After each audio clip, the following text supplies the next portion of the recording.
നമ്മുടെ ഉപവാസ സമയം ഭക്ഷണം ഒഴിവാക്കിയിട്ട് വെറുതെ ഇരിക്കരുത്, ഭക്ഷണം ഒഴിവാക്കിയിട്ട് ടിവിയും കണ്ടുകൊണ്ടിരിക്കരുത്, ഭക്ഷണവും വെള്ളവും ഒഴിവാക്കിയിട്ട് നമ്മൾ കിടന്ന് ഉറങ്ങരുത്.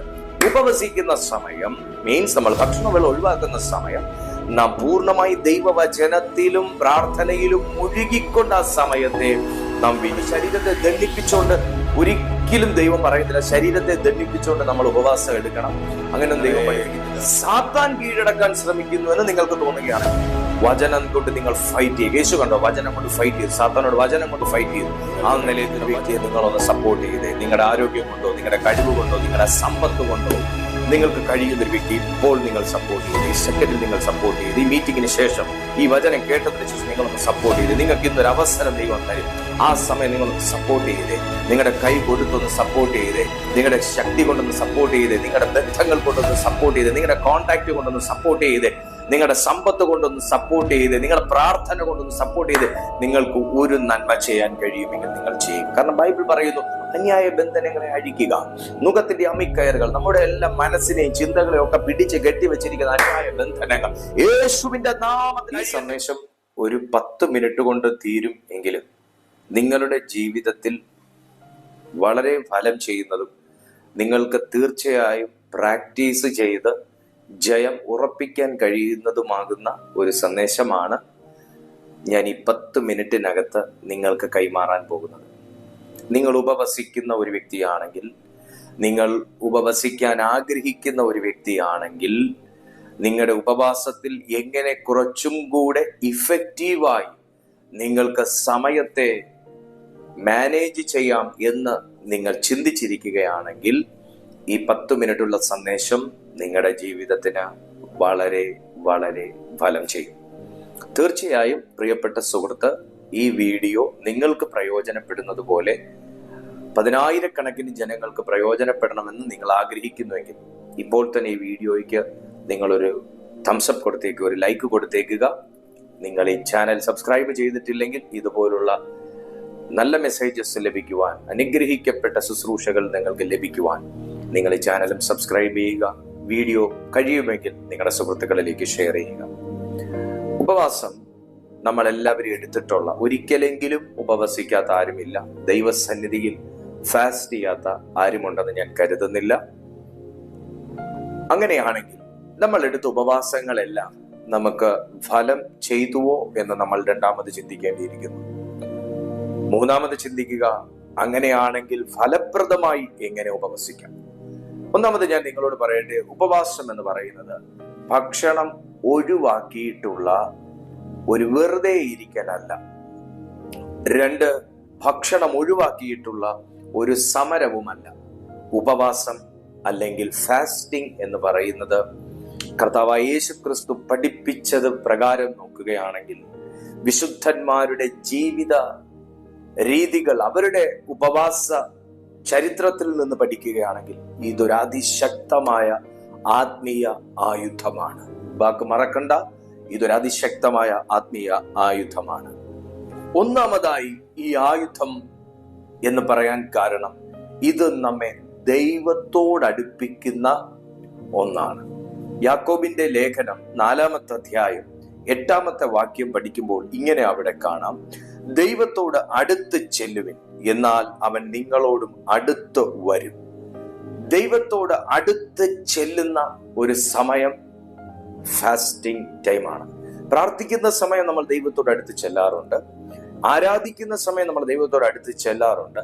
എന്നാൽ ഫാസ്റ്റിങ്ങിൽ എങ്ങനെ ഒരു പ്രത്യേക ബന്ധം ഉണ്ടാകുന്നു, എങ്ങനെ ഒരു പ്രത്യേകമാകുന്ന ഒരു കണക്ഷൻ ഹെവനുമായി ഉണ്ടാകുന്നു എന്ന് ചോദിച്ചാൽ, നമ്മുടെ ഒരു ഡിസിഷൻ, അതായത് നമുക്ക് വേണ്ടപ്പെട്ട ചിലതിൽ നിന്ന് ഒഴിഞ്ഞു മാറി ഞാൻ ആ സമയം ദൈവത്തിനായി, ദൈവനാമത്തിനായി ചിലവിടുമെന്നുള്ളൊരു ഡിസിഷൻ സ്വർഗം ഭയങ്കരമായി അക്സെപ്റ്റ് ചെയ്യുന്ന ഒന്നാണ്. ഭയങ്കരമായി സ്വർഗം അക്സെപ്റ്റ് ചെയ്യുന്ന ഒന്നാണ്. അതുകൊണ്ടാണ് നാം യാക്കോബിന്റെ ലേഖനത്തിൽ വായിച്ചത്, ഇത് അതിശക്തമാകുന്ന ഒരു ആത്മീയ ആയുധമാണ് എന്ന്. രണ്ടാമത്തേത്, സങ്കീർത്തനങ്ങളുടെ പുസ്തകം 35-ാം സങ്കീർത്തനം. നിങ്ങളെല്ലാവരും ബൈബിൾ ഉണ്ടെങ്കിൽ നിങ്ങൾ ബൈബിൾ എടുക്കുന്നതും ഇത് നോട്ട് ചെയ്ത് വെക്കുന്നതും നിങ്ങൾക്ക് വളരെ വളരെ വളരെ പ്രയോജനപ്പെടും. നിങ്ങൾക്ക് ഇടയ്ക്കിടയ്ക്ക് എടുത്ത് നോക്കാൻ വളരെ സഹായിക്കും. 35-ാമത്തെ സങ്കീർത്തനം അതിന്റെ 13-ാമത്തെ വാക്യം പറയുന്നത്, ഞാനോ അവർ ദീനമായി കിടന്നപ്പോൾ രട്ടെടുത്തു, ഉപവാസം കൊണ്ട് ഞാൻ ആത്മതപനം ചെയ്തു, എന്റെ പ്രാർത്ഥന എന്റെ മാർവിടത്തിലേക്ക് മടങ്ങി വന്നു. അവനവനെ തന്നെ ദൈവസന്നിധിയിൽ വിനീതനാക്കുവാൻ, അവനവനെ തന്നെ ദൈവസന്നിധിയിൽ ഒന്ന് ശോധന ചെയ്യാൻ, ഒന്ന് ക്ലെൻസിങ്ങിൽ ആയിത്തീരാൻ ഉപവാസം നമ്മെ സഹായിക്കുന്നു. 2, ദൈവത്തിന്റെ വചനം പറയുന്നു, ഞാൻ ദീനമായി കിടന്നപ്പോൾ രട്ടെടുത്തു. നോക്കൂ, നമ്മുടെ ലൈഫിൽ വരുന്ന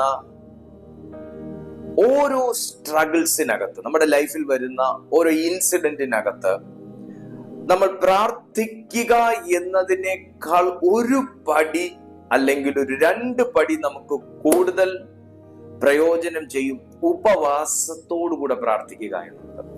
നമ്മൾ ദീനമായി കിടക്കുമ്പോൾ പ്രാർത്ഥിക്കാറുണ്ട്, ഒരു സ്ട്രഗിൾ ജീവിതത്തിൽ വരുമ്പോൾ പ്രാർത്ഥിക്കാറുണ്ട്, ക്രൈസിസ് വരുമ്പോൾ പ്രാർത്ഥിക്കാറുണ്ട്. എന്നാൽ ഉപവാസത്തോടു കൂടിയ പ്രാർത്ഥന, അത് നിങ്ങൾക്ക് മനസ്സിലാവണമെന്നുണ്ടെങ്കിൽ മത്തായിയുടെ സുവിശേഷം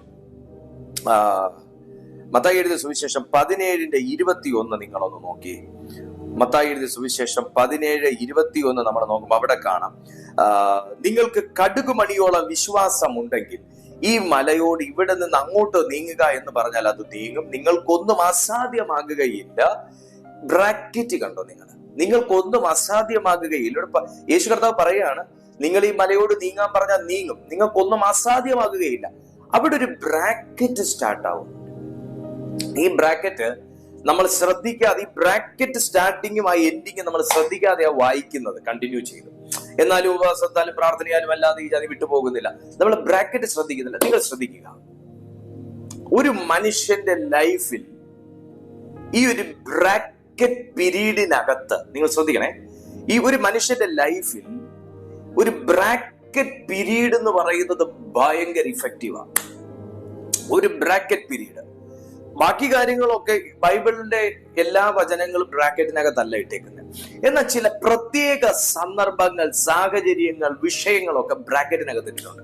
ഈ ബ്രാക്കറ്റ് പീരീഡ് വളരെ എഫക്റ്റീവായിട്ട് യൂട്ടിലൈസ് ചെയ്യണം. ഇന്ന് ദൈവാത്മാവ് ആരോട് പറയുന്നു, ഇതിനകത്ത് ചിലരെ ദൈവം ഒരു ബ്രാക്കറ്റ് പീരീഡിനകത്ത് നിർത്തിയേക്കുകയാണ്. നിങ്ങൾക്ക് എല്ലാ കാലവും പോരാടേണ്ട ഒരു സമയമല്ല, എല്ലാ കാലവും നിങ്ങളുടെ ഒരു ക്രൈസിസിന്റെ ടൈം അല്ല, എല്ലാ കാലവും നിങ്ങൾക്ക് ബന്ധനമല്ല, എല്ലാ കാലവും നിങ്ങൾക്ക് പോരാട്ടമല്ല. ഈ ചെറിയ ബ്രാക്കറ്റ് പീരീഡ് നിങ്ങൾ എങ്ങനെ യൂസ് ചെയ്യുന്നു എന്ന് ദൈവം നോക്കിക്കൊണ്ടിരിക്കുക കേട്ടോ. കർത്താവ് ചിലരെ നോക്കുന്നു, നിങ്ങളുടെ ഈ ഒരു ടൈം നിങ്ങൾ എങ്ങനെ വിനിയോഗിക്കുന്നു, നിങ്ങൾക്ക് ലഭിക്കുന്ന അവസരം എങ്ങനെ വിനിയോഗിക്കുന്നു, നിങ്ങൾക്ക് കർത്താവ് തരുന്ന ഒരു ബ്രാക്കറ്റ് പീരീഡിനെ നിങ്ങൾ എങ്ങനെ ഹാൻഡിൽ ചെയ്യുന്നു, നിങ്ങൾക്ക് ദൈവം തന്നിരിക്കുന്ന ഗിഫ്റ്റുകൾ, നിങ്ങൾക്ക് ദൈവം തന്നിരിക്കുന്ന സമ്പത്ത്, നിങ്ങൾക്ക് ദൈവം തന്നിരിക്കുന്ന ഓരോ ബ്ലെസ്സിംഗ്, നിങ്ങൾക്ക് ദൈവം തന്നിരിക്കുന്ന ഈ ഒരു സഹനത്തിന്റെ ടൈം, ഈ ഒരു കഷ്ടതയുടെ ടൈം നിങ്ങൾ എങ്ങനെ വിനിയോഗിക്കുന്നു ദൈവം അത് നോക്കിക്കൊണ്ടിരിക്കുകയാണ്. ആ ബ്രാക്കറ്റിനകത്ത് പറയുകയാണ്, എന്നിരുന്നാലും അല്ലെങ്കിൽ എങ്കിലും പ്രാർത്ഥനയാലും ഉപവാസത്താലും അല്ലാതെ ഈ ജാതി നീങ്ങി പോകുന്നില്ല.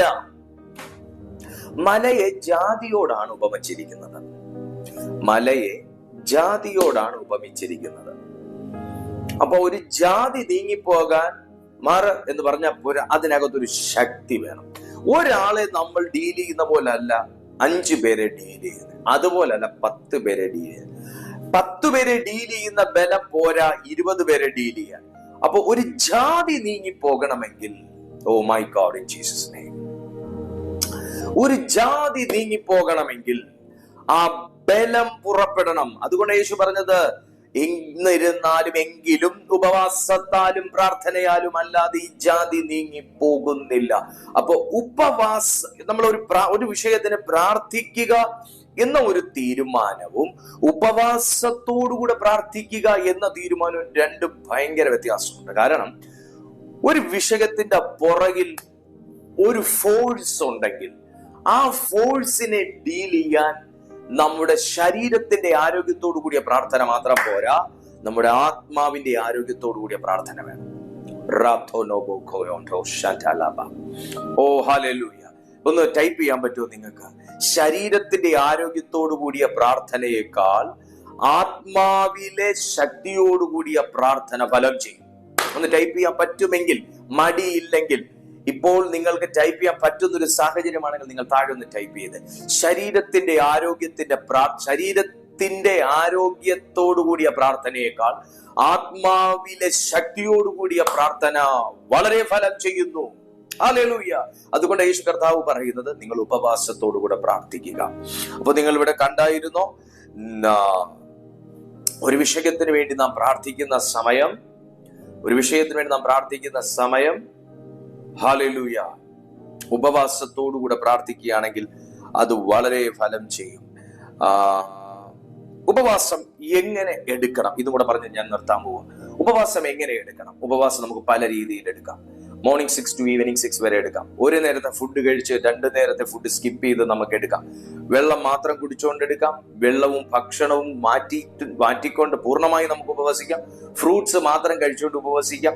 പല രീതികളിൽ ബൈബിളിൽ നമുക്ക് ഉപവാസത്തിന്റെ മാതൃകയുണ്ട്. എന്നിരുന്നാലും മത്തായി എഴുതിയ സുവിശേഷം 6-ാമത്തെ അധ്യായം അതിന്റെ 16 മുതൽ 18 വരെയുള്ള വാക്യത്തിൽ കർത്താവ് ഒരു മുന്നറിയിപ്പ് തരികയാണ്. നിങ്ങൾ ഉപവസിക്കുമ്പോൾ കപടഭക്തിക്കാരെ പോലെ വാടിയ മുഖം കാണിക്കരുത്. മീൻസ് നമ്മൾ മറ്റുള്ളവരെ കാണിക്കാനായി ഉപവസിക്കരുത്. മറ്റുള്ളവർ അറിഞ്ഞുകൊണ്ട് ഉപവസിക്കണം എന്ന ഒരു നിബന്ധന നമ്മുടെ ജീവിതത്തിൽ ഉണ്ടാകരുത്. 2 യാക്കോബ് 4:8 പറയുന്നു, ദൈവത്തോട് അടുക്കാൻ വേണ്ടി നമ്മൾ ഉപവസിക്കണം. ലക്ഷ്യം ഫിക്സ് ചെയ്യുക, ഒരു ടാർഗറ്റ് ഫിക്സ് ചെയ്യുക. ഒരു പ്രത്യേക വിഷയത്തിന് വേണ്ടി നമുക്ക് പ്രാർത്ഥിക്കാനിരിക്കാം. നമുക്കൊരു രോഗശാന്തിക്ക് വേണ്ടി, അല്ലെങ്കിൽ ഒരു സാമ്പത്തിക വിടുതലിന് വേണ്ടി, നമ്മുടെ ആത്മീയ അഭിവൃദ്ധിക്ക് വേണ്ടി, സഭയുടെ ഡെലിവറൻസിന് വേണ്ടി, ജനത്തിന്റെ വിടുതലിന് വേണ്ടി, തലമുറകളുടെ ഭാവിക്ക് വേണ്ടി, അങ്ങനെ പല കാര്യങ്ങൾ. ഒരു ടാർഗറ്റ് ഫിക്സ് ചെയ്യുക. ആ ടാർഗറ്റ് നിങ്ങൾ ഫോക്കസ് ചെയ്യുക. അങ്ങനെ നിങ്ങൾ പ്രാർത്ഥിക്കുക, ഉപവാസത്തോടു കൂടെ പ്രാർത്ഥിക്കുക. 3-ാമത്തെ കാര്യം, നാം വചനത്തിൽ മുഴുകുക. നമ്മുടെ ഉപവാസ സമയം ഭക്ഷണം ഒഴിവാക്കിയിട്ട് വെറുതെ ഇരിക്കരുത്. ഭക്ഷണം ഒഴിവാക്കിയിട്ട് ടിവിയും കണ്ടുകൊണ്ടിരിക്കരുത്. ഭക്ഷണവും വെള്ളവും ഒഴിവാക്കിയിട്ട് നമ്മൾ കിടന്ന് ഉറങ്ങരുത്. ഉപവസിക്കുന്ന സമയം മീൻസ് നമ്മൾ ഭക്ഷണം വെള്ളം ഒഴിവാക്കുന്ന സമയം നാം പൂർണ്ണമായി ദൈവവചനത്തിലും പ്രാർത്ഥനയിലും മുഴുകിക്കൊണ്ട് ആ സമയത്തെ നാം വിനിയോഗിക്കുക. അതാണ് കൂടുതൽ നമ്മുടെ ജീവിതത്തിൽ ദൈവപ്രസാദം വെളിപ്പെടുന്നതിന് കാരണമായി തീരുന്നത്. 4-ാമത്തെ കാര്യം, ശരീരത്തിന്റെ ശക്തിയെ നിയന്ത്രിക്കുക. മീൻസ് നമുക്കൊരു വിശപ്പ് വന്നു. നമുക്കൊരു വിശപ്പ് വരുന്ന സമയം നാം വചനം ധ്യാനിക്കാനായിട്ട് ശ്രമിക്കുക. കാരണം മത്തായി എഴുതിയ സുവിശേഷം 4:4 പറയുന്നു, അതിനവൻ മനുഷ്യൻ അപ്പം കൊണ്ട് മാത്രമല്ല ദൈവത്തിന്റെ വായിൽ കൂടി വരുന്ന സകല വചനം കൊണ്ടും ജീവിക്കുന്നു. അപ്പോൾ വിശപ്പ് വരുമ്പോൾ നിങ്ങൾ വചനം ഭക്ഷിക്കാനായി നിങ്ങൾ ശ്രദ്ധിക്കുക. നിങ്ങൾക്ക് ക്ഷീണം വരുന്നുവെങ്കിൽ ഉടനെ പോയി ഒരു ഗ്ലാസ് വെള്ളം കുടിക്കുക. നമ്മൾ ശരീരത്തെ ദണ്ണിപ്പിച്ചുകൊണ്ട് ഒരിക്കലും ദൈവം പറയുന്നില്ല, ശരീരത്തെ ദണ്ണിപ്പിച്ചുകൊണ്ട് നമ്മൾ ഉപവാസം എടുക്കണം. അങ്ങനെയൊന്നും ദൈവം പഠിപ്പിക്കുന്നില്ല കേട്ടോ. അതുകൊണ്ട് നിങ്ങൾ ശരീരത്തെ ദണ്ണിപ്പിക്കുന്നില്ല എന്ന് നിങ്ങൾ ഉറപ്പ് വരുത്തിക്കൊണ്ട് നിങ്ങളെ സാത്താൻ കീഴടക്കാൻ ശ്രമിക്കുന്നു എന്ന് നിങ്ങൾക്ക് തോന്നുകയാണെങ്കിൽ വചനം കൊണ്ട് നിങ്ങൾ ഫൈറ്റ് ചെയ്യുക. യേശു കണ്ടോ, വചനം കൊണ്ട് ഫൈറ്റ് ചെയ്തു, സാത്താനോട് വചനം കൊണ്ട് ഫൈറ്റ് ചെയ്തു. ആ നിലയിൽ നിങ്ങൾ വചനം കൊണ്ട് ഫൈറ്റ് ചെയ്ത് നിങ്ങൾ ജയിക്കാൻ ശ്രദ്ധിക്കുക. വിനയത്തോടും കരുണയോടും കൂടെ ദൈവത്തിന്റെ ആത്മാവ് 58-ാമത്തത് യെശയ്യാ പ്രവാചകന്റെ പുസ്തകം 58-ാമത്തെ അധ്യായം അതിന്റെ 6-7 വാക്യങ്ങൾ ഇങ്ങനെയാണ് വായിക്കുന്നത്. അന്യായ ബന്ധനങ്ങളെ അഴിക്കുക, നുകത്തിന്റെ അമിക്കയറുകളെ അഴിക്കുക, പീഡിതരെ സ്വതന്ത്രരായി വിട്ടയക്കുക, എല്ലാ നുകത്തെയും തകർക്കുക. ഇതല്ലയോ എനിക്കിഷ്ടമുള്ള ഉപവാസം. വിശക്കുന്നവന് നിന്റെ അപ്പം നുറുക്കി കൊടുക്കുന്നതും, അലഞ്ഞു നടക്കുന്ന സാധുക്കളെ നിന്റെ വീട്ടിൽ ചേർത്ത് കൊള്ളുന്നതും, നഗ്നനെ കണ്ടാൽ അവനെ ഉടുപ്പിക്കുന്നതും, നിന്റെ മാംസരക്തങ്ങളായിരിക്കുന്നവർക്ക് നിന്നെ തന്നെ മറയ്ക്കാതിരിക്കുന്നതും അല്ലയോ. എന്താണ് മനസ്സിലാകുന്നത്?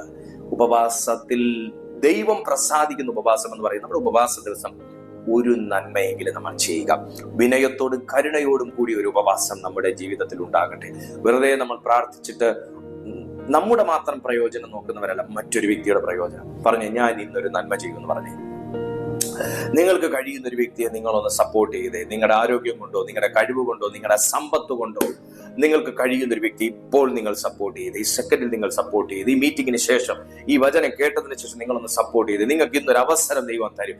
ആ സമയം നിങ്ങളൊന്ന് സപ്പോർട്ട് ചെയ്തേ, നിങ്ങളുടെ കൈ കൊടുത്തൊന്ന് സപ്പോർട്ട് ചെയ്തേ, നിങ്ങളുടെ ശക്തി കൊണ്ടൊന്ന് സപ്പോർട്ട് ചെയ്തേ, നിങ്ങളുടെ ബന്ധങ്ങൾ കൊണ്ടൊന്ന് സപ്പോർട്ട് ചെയ്തേ, നിങ്ങളുടെ കോൺടാക്ട് കൊണ്ടൊന്ന് സപ്പോർട്ട് ചെയ്തേ, നിങ്ങളുടെ സമ്പത്ത് കൊണ്ടൊന്ന് സപ്പോർട്ട് ചെയ്തേ, നിങ്ങളുടെ പ്രാർത്ഥന കൊണ്ടൊന്ന് സപ്പോർട്ട് ചെയ്ത് നിങ്ങൾക്ക് ഒരു നന്മ ചെയ്യാൻ കഴിയുമെങ്കിൽ നിങ്ങൾ ചെയ്യും. കാരണം ബൈബിൾ പറയുന്നു, അന്യായ ബന്ധനങ്ങളെ അഴിക്കുക, നുകത്തിന്റെ അമിക്കയറുകൾ, നമ്മുടെ എല്ലാ മനസ്സിനെയും ചിന്തകളെയും ഒക്കെ പിടിച്ച് കെട്ടിവെച്ചിരിക്കുന്ന അന്യായ ബന്ധനങ്ങൾ യേശുവിന്റെ നാമത്തിൽ അഴിയട്ടെ. അതിനുവേണ്ടി നിങ്ങൾ പ്രാർത്ഥിക്കണം. ഉപവാസത്തിന് അനുഗ്രഹങ്ങളും കൂടെ ഞാൻ ഒന്ന് പറഞ്ഞോട്ടെ. ഉപവാസത്തിന് അനുഗ്രഹങ്ങൾ: 1, നമുക്ക് ആത്മീയ വ്യക്തത ലഭിക്കുന്നു. 2, നമുക്ക് ശക്തി, വിജയം, അതേത് വിഷയത്തിന്റെ മേലും പരിശുദ്ധാത്മാവ് നമുക്ക് തരുന്നു. 3, നമ്മുടെ അഭിഷേകം വർദ്ധിക്കുന്നു, നമ്മുടെ ആത്മശക്തി പുതുക്കപ്പെടുന്നു. 4, സമാധാനവും സന്തോഷവും നമ്മുടെ ജീവിതത്തിൽ ഉണ്ടാകുന്നു. ഈ നിലയിൽ പരിശുദ്ധാത്മാവ് നമ്മെ നിയന്ത്രിക്കുന്നതും നവീകരിക്കുന്നതുമാണ് ഉപവാസം. അല്ലാതെ ഒരു സമരമല്ല, അല്ലാതെ ഒരു പട്ടിണി സമരമല്ല, മറ്റൊന്നുമല്ല. വ്യക്തമായ വ്യക്തതയോടെ, ആത്മീയ വ്യക്തതയോടെ, അഭിഷേകത്തിന്റെ പുതുകലോടെ, പൂർവാധികം ശക്തിയോടെ നമുക്ക് എഴുന്നേറ്റ് വരാൻ കഴിയുന്ന ഒന്നാണ് ഉപവാസം എന്ന് പറയുന്നത്. സോ നിങ്ങൾ ഇതുവരെ ഉപവസിച്ചില്ലെങ്കിൽ ഈ നിലയിൽ ഉപവസിക്കുക. നിങ്ങൾ ഇതുവരെ നിങ്ങൾക്ക് ഒരു ഉപവാസ പ്രാർത്ഥനയിൽ പങ്കെടുക്കാൻ പറ്റിയിട്ടില്ലെങ്കിൽ ഞങ്ങളുടെ ഈ പ്ലാറ്റ്ഫോമിൽ ഉപവാസ പ്രാർത്ഥന നടക്കുകയാണ്. താഴെ അതിന്റെ ഡിസ്ക്രിപ്ഷൻ ബോക്സിൽ അതിന്റെ ലിങ്ക് കിടപ്പുണ്ട്. ആ കമ്മ്യൂണിറ്റിയിൽ നിങ്ങൾ ജോയിൻ ചെയ്താൽ അതിനെ കുറിച്ചുള്ള അറിയിപ്പുകൾ നിങ്ങൾക്ക് ദിവസവും ലഭിച്ചുകൊണ്ടേയിരിക്കും. ആമേൻ, ആമേൻ, ആമേൻ, ആമേൻ. അതുകൊണ്ട് ഈ ഉപവാസം, ഈ നിലകളിൽ നിങ്ങൾ ഉപവാസം എടുത്താൽ നിശ്ചയമായി നിങ്ങളുടെ ജീവിതത്തിൽ ഒരു വർധനവും, ഒരു അനുഗ്രഹവും, ഒരു ബ്രേക്ക് ത്രൂ നിങ്ങളുടെ ലൈഫിലുണ്ടാകും. സോ തീർച്ചയായും നിങ്ങൾ ഈ സന്ദേശത്തിന് ഒരു ലൈക്ക് കൊടുക്കുക. നിങ്ങൾ ഇപ്പോൾ തന്നെ ഈ ചാനൽ സബ്സ്ക്രൈബ് ചെയ്യുക. ഒപ്പം ഈ സന്ദേശം നിങ്ങളുടെ സുഹൃത്തുക്കൾ കൂടെ അയച്ചു കൊടുക്കുക. കർത്താവ് നിങ്ങളെ അനുഗ്രഹിക്കട്ടെ. God B.